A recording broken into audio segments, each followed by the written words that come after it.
रह नहीं सके। अर्जुन ने तुरंत अपना चित्र सबके सामने रख दिया। चित्र देखते ही दरबार में बैठे सभी लोग आश्चर्यचकित रह गए। तभी राजगुरु वहां आए। उन्होंने चित्र को ध्यान से देखा और चौंक गए। ये तो पत्थरों के नगर का चित्र है महाराज। अर्जुन ये सुनकर चौंक गया। क्या? अब पत्थरों का नगर, इसका क्या अर्थ है राजगुरु जी? वर्षों पहले ये नगर वास्तव में अस्तित्व में था।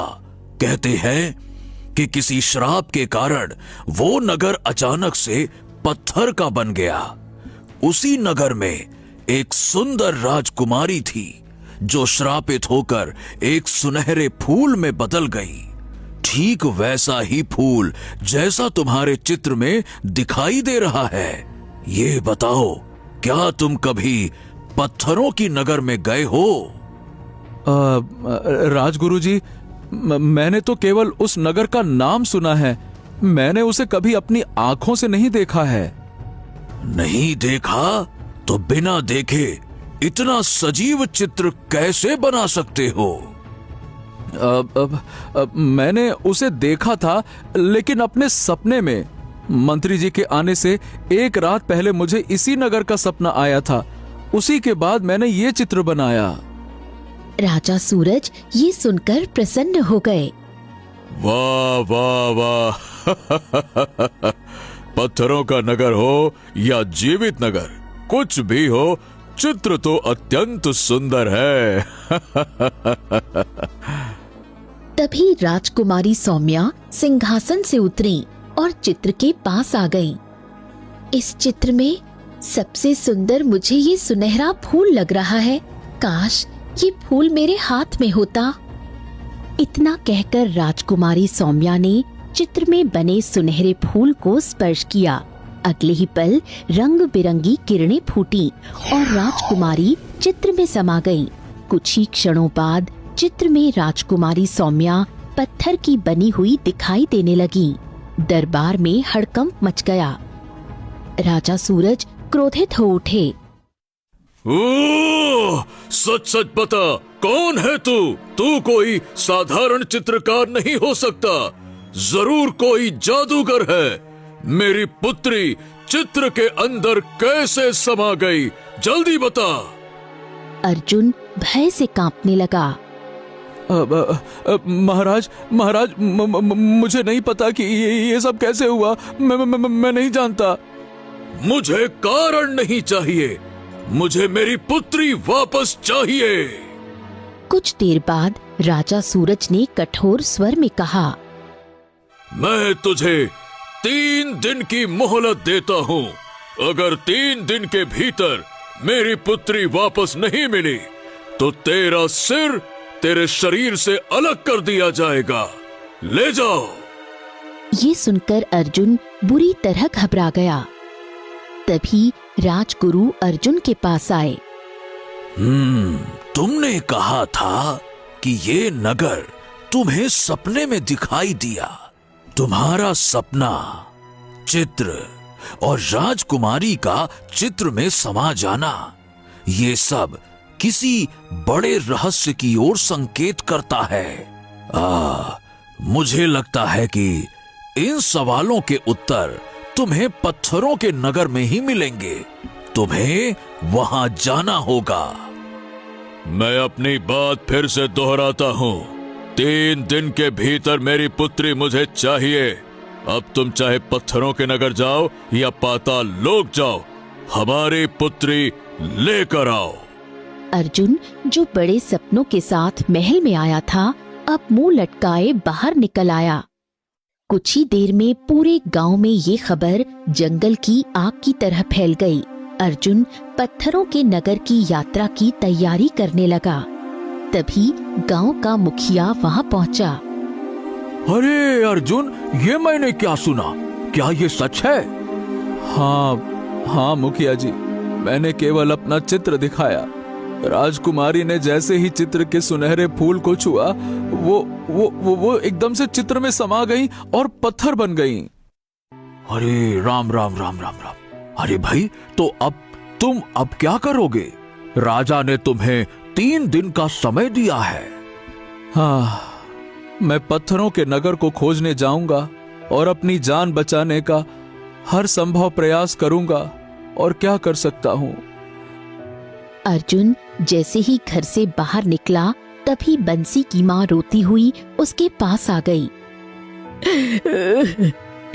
मेरा पुत्र भी पत्थरों के नगर में इच्छा मांगने गया था, लेकिन वापस नहीं आया। अगर तुम राजकुमारी को लौटा लाओ तो मेरे बेटे को भी जरूर लेकर आना। मुझे अपने पुत्र की बहुत याद आती है। इतना कहकर बंसी की माँ फूट फूट कर रोने लगी। अर्जुन ने नम आंखों से घने जंगल की ओर कदम बढ़ा लिए। अर्जुन बहुत देर तक जंगल में चलता रहा। चलते चलते वो पूरी तरह थक चुका था। अंत में वो एक वृक्ष के नीचे बैठ गया।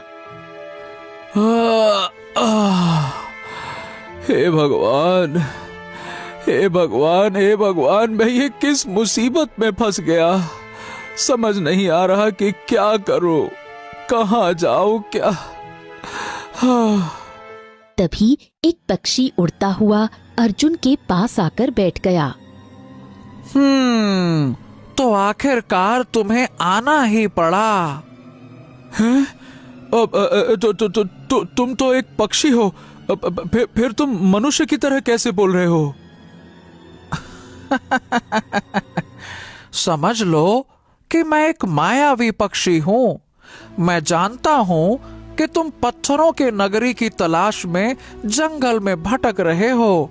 मेरे बिना तुम वहां कभी नहीं पहुंच सकते। चलो मेरे साथ चलो, चलो भी, आ जाओ मेरे साथ। इतना कहकर पक्षी आगे उड़ गया।